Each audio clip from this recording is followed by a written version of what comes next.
E aí, pessoal, tudo bem? Hoje eu queria falar sobre uma quadrilogia de livros de fantasia que eu gostei bastante de ler, apesar de um dos livros ter dado uma decaída, mas todos têm uma qualidade até boa. Essa quadrilogia se chama a Quadrilogia do Mago.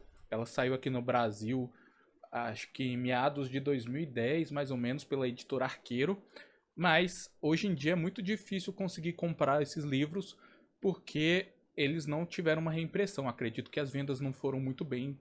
E geralmente isso acontece com séries de fantasia porque são muitos livros, né? Então acaba que é difícil manter sempre as reimpressões desse tipo de livro para editoras aqui no Brasil. Apesar de que a Arqueiro é uma editora muito grande, então provavelmente se eles quisessem investir um pouco mais em marketing desse livro teria funcionado. Mas a primeira impressão, a primeira edição desse livro foi nos anos 70, do Raymond E. Feast, eu acho que é assim que pronuncia o nome dele. Ele fez esse livro, acho que aproveitando a onda dos livros do Tolkien, que fizeram sucesso nos Estados Unidos. Eu acredito que esse autor ele seja mexicano, mas os livros são muito bons. A história começa com o menino Pug, que descobre que ele tem alguns poderes de mago. E é muito bom esse livro porque ele fala bastante de um.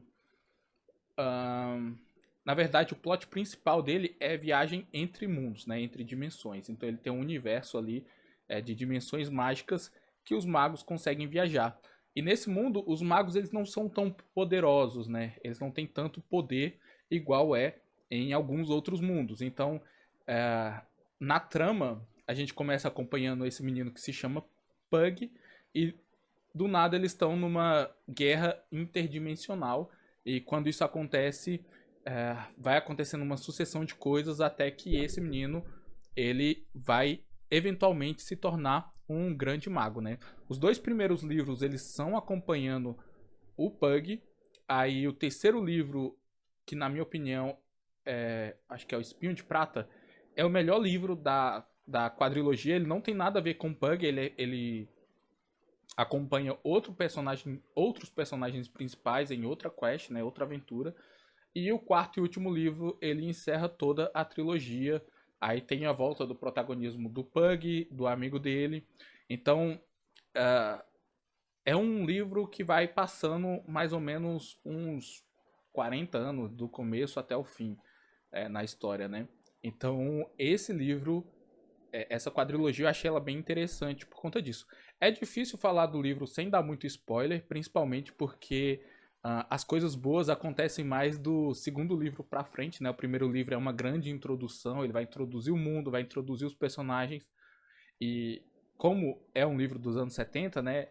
O ritmo dele é um pouco mais lento do que o que a gente está acostumado com livros de fantasia de hoje em dia, né? Mas para quem gosta de fantasia já está acostumado, porque muitos livros de fantasia têm esse ritmo lento. E eu acredito que vocês podem gostar, né? Eu leio bastante fantasia. Esse eu li assim muito rapidamente. Eu queria comprar os outros livros, né? Eu tenho o 1 e o 2 aqui, deixa eu pegar. Esse aqui é o primeiro livro, que é o Aprendiz. Ele é um livro curtinho, ó. Dá pra ver que ele deve ter umas 400 páginas. 414 páginas. Então, dá pra ler rapidinho. Para um livro de fantasia, isso é muito pouco. E tem esse daqui, que é o segundo livro, que é o Mestre. Ele aqui, esse é muito bom. Aí tem os outros aqui, que é o Espinho de Prata e As Trevas de Etanon.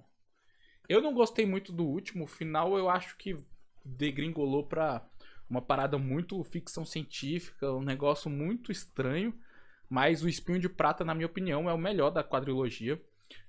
Eu adoro essas artes aqui, eu acho elas muito bonitas, as artes da capa. A editora Arqueiro, ela sempre tem artes de capa, assim, de ilustrações muito bem feitas. E eu tenho outros aqui da Arqueiro que eu gosto bastante também, como o Nome do Vento. Eu tenho outro do mesmo autor uh, que é o Rei das Cinzas, que eu já li também, é muito bom. Eu tô lendo o segundo agora em inglês. Então, eu recomendo bastante essa série aqui. é uma série divertida, não vai ser aquela fantasia cabeçuda igual o Game of Thrones, né? Que tem muitos conceitos, muito jogo político, mas vai ser uma fantasia divertida para você ler e passar o tempo. E eu gostei bastante. Bom, eu acho que por esse vídeo é isso. Se vocês quiserem que eu fale mais sobre a descrição dos livros com spoiler, comenta aí embaixo. Se não quiser também, eu não sei se esses livros aqui estão à venda ainda na Amazon. Eu vou procurar, eu deixo os links aí para quem quiser comprar também. Eu sei que o terceiro e o quarto eles tiveram uma tiragem muito pequena. Eu não consegui comprar para completar a minha coleção aqui. E é legal que aqui na lombada eles fizeram uma lombada que completa a palavra mago. Só que faltam os outros 2 livros para mim. Eu não consegui completar, nem consegui achar onde vende. E os livros que eu achei usados, eles são muito caros. A galera pesou a mão. Mas é isso. Eu gosto de ler bastante no Kindle. Se você tiver um Kindle ou tiver o aplicativo do Kindle, você pode comprar ou colocar de maneiras aí não oficiais. É muito simples. Toda aquela parada que a galera falou que o Kindle não recebe mais livros externos não é verdade, pelo menos não por enquanto. E se for, quando chegar o momento, é só fazer o jailbreak dele. É bem simples também e dá pra colocar outros aplicativos e desbloquear o seu Kindle, né? Se isso eventualmente acontecer, eu vou fazer um vídeo mostrando como é que faz enquanto eu desbloqueio o meu próprio. Porque a maior vantagem do Kindle é você não ficar limitado à loja da Amazon, né? Mas eu gosto bastante, inclusive meu Kindle tá bem aqui. Eu tô lendo agora 100 Anos de Solidão e eventualmente eu quero fazer um vídeo sobre esse livro, porque eu vi a série, me interessei bastante, daí fui começar a ler o livro e eu achei maravilhoso. É incrível quando a gente começa a ler coisas latinas, né? Tipo, livros latinos, assistir séries latinas, músicas latinas, eles passam aquele ar de familiaridade, ao mesmo tempo que você entende que não é da sua cultura, né? Tipo, que é a cultura de outro país, mas mesmo assim você se entende melhor nesse tipo de literatura. Da mesma forma como ler literatura brasileira ou literatura portuguesa, que é o nosso idioma nativo, daí é diferente de ler algo que é traduzido, né? Por mais que os tradutores eles também sejam escritores e eles escrevam muito bem, é diferente quando você lê algo que é feito por um pensante de português, né? Mas agora eu já estou me divagando muito, eu vou encerrar esse vídeo por aqui. Se você tiver interesse em outros vídeos desse tipo, me comenta aí embaixo se quiser que eu fale de algum livro, se eu já li ou não. Comenta aí.